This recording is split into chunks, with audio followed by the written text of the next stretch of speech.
Halo semuanya, kembali lagi ke YouTube channel Friend Ika Mahendra. Oke, hari ini kita berangkat kerja ya, sambil kita dengerin musik biasanya. Cuma ini aku cerita aja gitu. Jadi kemarin tuh ada temen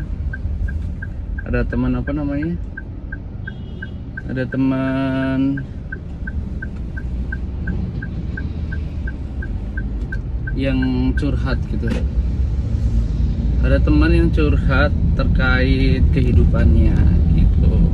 Kemarin ada nanya, "Kak Friend, aku tuh sama orang tua hubungannya nggak baik-baik aja gitu. Terus gimana ya Kak Friend ya, cara memperbaikinya gitu." Jadi tuh sebut aja si A ini punya keluarga yang menurut dia itu toksik banget gitu. Contohnya ibunya tuh suka banget ngungkit semua apa yang dikasih gitu. Kayak ibunya tuh ngitung uang pendidikannya sekian, uang makannya sekian, uang besarnya sekian gitu. Jadi memang mungkin ya ngerimain aja kali ya orang tuanya ya gitu kan. Ngerimain aja gitu.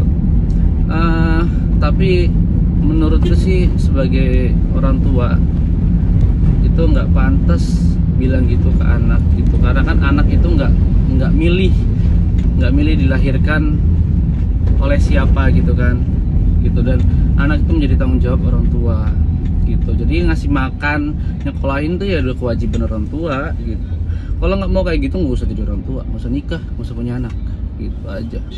Kalau mau seks pakai kondom, kalau mau berhubungan intim pakai pengaman, udah nggak usah punya anak gitu. Kalau mau kayak gitu loh.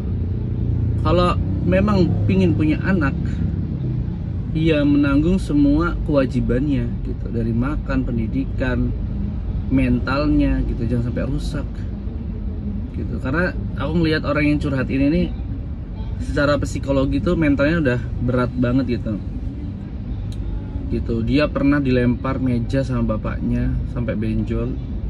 Terus kakaknya dia itu pernah dicekik sampai diangkat gitu. Kasihan banget. Jadi ketika dia curhat itu, aku malah kayak mau nangis gitu. Kok ada ya orang tua kayak gitu? Ada, parah banget gitu. Terus akhirnya aku bilang sama dia, memang kita tuh nggak boleh nyakitin hati orang tua. Tapi kita bisa menjelaskan, memberi paham gitu kan. Ya aku sebagai orang kenalannya dia ya memberi semangat lah gitu. Ya udah, apa yang dimau orang tuanya dia harus penuhi aja gitu aja sih. Kalau orang tuanya minta balikin semua duit, ya udah cicil aja gitu uang.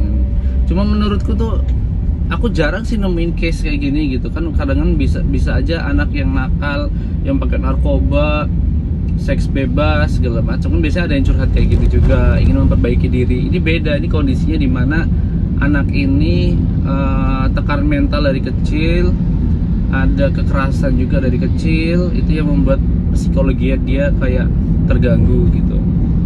Mungkin dia ada trauma tersendiri gitu kan. Kasihan banget pokoknya gitu. Jadi aku bilang sama dia sih, bilang sama dia tuh isi waktunya sepositif mungkin gitu. Udah untuk ngelupain momen-momen mungkin yang menyakiti hati dia gitu. Entah itu olahraga, les musik, entah itu ngobrol deep talk sama teman-teman yang buat dia happy gitu, sama pasangan dia gitu kan, yang buat dia happy.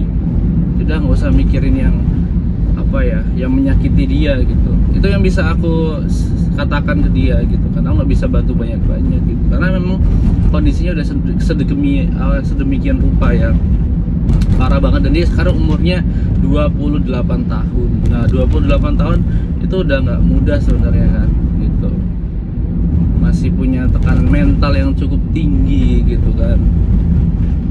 Kalau aku mungkin udah kabur kali ya. Bukan kabur sih, dalam arti kabur itu mungkin aku lebih kayak jaga jarak, mungkin udah nggak respect lagi gitu ya. Terus tuh orang tuanya dia selain suka hitung-hitungan kayak gitu, orang tua dia tuh suka ngomongin kejelekan kejelekan anak-anaknya yang lain. Nanti di anaknya yang lain ngomongin kejelekan anak yang lain lagi gitu. Dan dia cerita dia nggak suka kayak gitu caranya gitu. Gitu kata dia sih gitu. Akhirnya aku bilang sama dia, apapun yang dilakukan orang tua, sejahat apapun orang tua, tetap mereka adalah orang tua. Aku bilang gitu ke dia gitu. Ya sabar, aku bilang gitu, sabar gitu.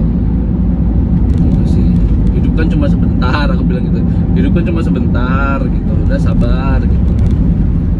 Karena bener-bener apa ya, aku juga kasihan gitu, kasihan banget gitu. Sampai dia terkurung, kasarnya ngomong kan, di masa lalunya gitu. Dia masih terkurung di masa lalunya, dia masih trauma di masa lalunya gitu. Itu membuat dia mempengaruhi pergaulan dia, kisah percintaan dia, kasihan lah pokoknya. Mungkin ekonomi dia, finansial dia gitu. Jadi kayak aku lebih ngarah, jadi kan aku lebih ngajak olahraga bareng sih kalau seandainya untuk apa yang ngedistract pikiran dia ke masa lalunya mungkin, atau ke kejadian yang menyakiti hati dia gitu. Mungkin sebagai orang tua tuh nggak mudah untuk apa ya, membesarkan anak gitu kan ya. Orang tua ada ya, orang tua yang keras banget didik anaknya, ada juga gitu. Ada yang lembut banget gitu, mungkin nggak suka dibanding-bandingin juga ada gitu. Orang tua nggak disuka dibanding-bandingin juga ada gitu. Pada dasarnya setiap orang itu nggak suka dibanding-bandingin gitu. Entah itu anak, entah itu orang tua juga nggak boleh kita banding-bandingin. Itu loh orang tua si A ini ngasih ini. Jangan banding-bandingin orang tua kita dengan orang tua orang lain gitu. Itu nggak boleh. Terus sebagai orang tua juga nggak boleh membandingin anak gitu. Lihat lo sepupumu itu udah punya ini, nggak boleh kayak gitu.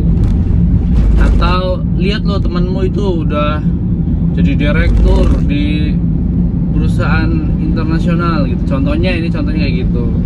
Itu banding-bandingin juga nggak boleh. Aku paham banget psikologi dia sih, karena dia udah sering banget curhat sebenarnya gitu. Aku paham banget gitu.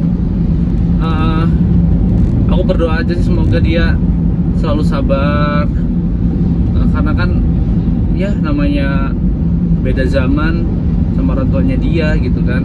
Aku bilang gini ke dia, kan beda zaman juga, beda mungkin psikologi orang tuanya dia dari kecil, mungkin yang apa namanya, yang ada masalah, ada isu masa lalu juga gitu, yang membuat orang tua dia tuh bersikap kayak gitu gitu sih. Jadi kita coba open mind gitu kan gitu. Aku ngajak dia untuk lebih sabar, lebih menerima keadaan gitu. Ya mau gimana lagi, yang orang tuanya dia udah sedemikian rupa kan. Ini namanya kehidupan ya, kalau nggak diuji sama ekonomi, keluarga, percintaan,